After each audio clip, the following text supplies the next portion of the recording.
Uh, I'm going to do a poem out of my book that I have up, Supreme Reign, Love Redefined. And then I'm also going to do a poem that I wrote today.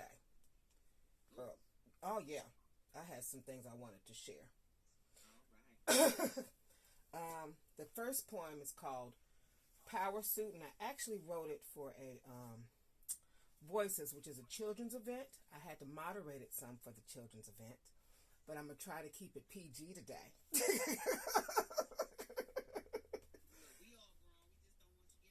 Yes, ma'am. I won't be doing raunchy today then. All right. In the stillness of the garden, my king, you were wonderfully crafted. It was there an accumulation of clouds appeared transcending above the heavens. Mesmerized by fruit-bearing trees and animals that lay beside still waters in peace, God contemplated the very creation of your essence and being. This is all well, but God said, there is none like me. The decision was made. He birthed you from strategically placed particles of dust and formed the most miraculous molecules and atoms that were to ever persevere in destiny. You are a duplicate prezo of his glory. This marvelously sculptured form, full of life, light, the first man created you, our earth. God blew from his nostrils and installed in you his dynamite, and you inhaled your first deep breath. The land which you treaded, your spirit was lush. It was bountiful in every aspect. There was no just cause to need or to want. All laid within your grasp. Your only ultimatum was that you reach for it. Not self-made, but CEO of the terrain in which you had been provided. From day one, you were made to be the man in charge, living it up large, king, majesty, ruler. God saw and said, it is good, yet your woe, she is missing.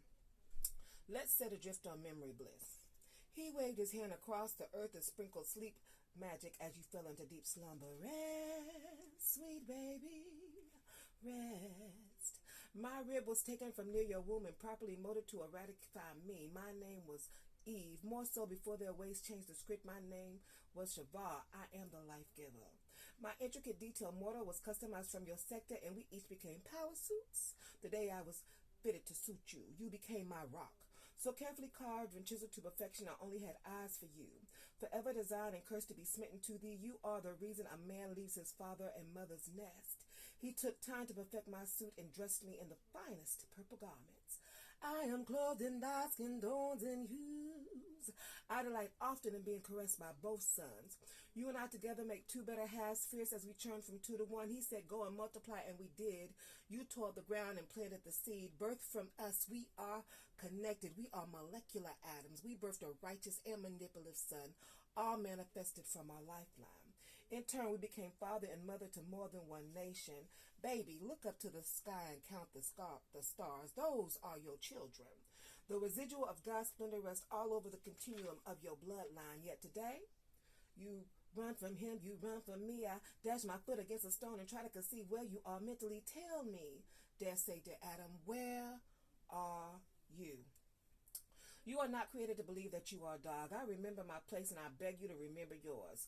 As your queen, you will not treat me like a dog, feed me like a dog, beat me like a dog, or toss me to your dogs.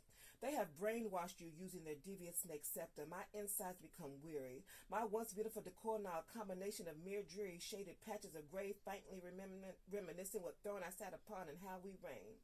As Miss Sophia in The Color Purple said, I never thought I had to fight in my own house. I love Harpo. God knows I do, but I kill him dead before I let him beat me. What, did they also lynch your attitude after they changed your name? Our house has become divided. I single-handedly raise our sons and daughters. Our once plentiful land is scarce. The heirs no longer respect you nor me. I keep praying to God and drinking from his eternal waters, but my thirst consumes me. I am parched without ventilation. I am hot and heated. How can my thoughts be quenched? I detest your neglect. In your slumber status, you reflect forgetfulness you forgot. Our children learn by our examples. Our sons dress and act like cartoon characters. Their behinds talk through need-to-be washed linens. Those linens should only be shown in private. They speak volumes without saying a word. Our daughters forgot they were priceless. They are called by your bloodline, gold digger, booty shaker, bring me my money, hoe, which they are labeled and recognized as the D-slayers. How do you draw strength from a hoodlum's words and actions? You don't. Your Jezebel has found her own. She pulls away when I mention your name. She used to fight. She has now submitted and subscribed herself to her new master. Innocence has become lost in a haven of demonic mass media. The curse has spread from generation to generation to degrade what was supposed to be a representation of you. They both toss their crowns to the ground like carcasses. Vultures have robbed their dome. They do not understand the significance it holds. What we once loved and held to be valuable now lays at the wayside. It falls on unyielding, untilled soil which no longer sprouts fig from trees. The negative energies that you are conveying into our home front has been just that, a front. It cannot be digested properly. Therefore, I must continue to excrete the byproducts that you have been feeding. We can no longer stand by the sidelines and continue to taste your mediocrity. It is time to call our ancestors to combat for the living heirs. Start to demand our dead earth to pick up his suit. Please, mighty king, regain consciousness. Let these field of broken fallacies be released and a new uprising return nurtured. It is time the situation be rectified. Get your lazy ass up. Quit expecting handouts and go get our harvest.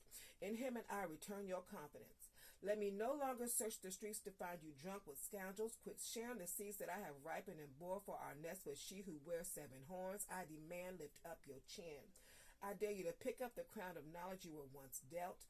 Put it back where it belongs, on your head. Kill the beast, let it rest in peace when you find the strength to say no. Say no to the world and pick back up your armor. It is time for you to become drenched. May the drops of dew awaken you from your deep rest. May you no longer sit idly by as if blood from your lifeline is suppressed. Awake, O consciousness, it is time we reign again. Proudly wear and adorn yourself in your power suit. That piece is completed.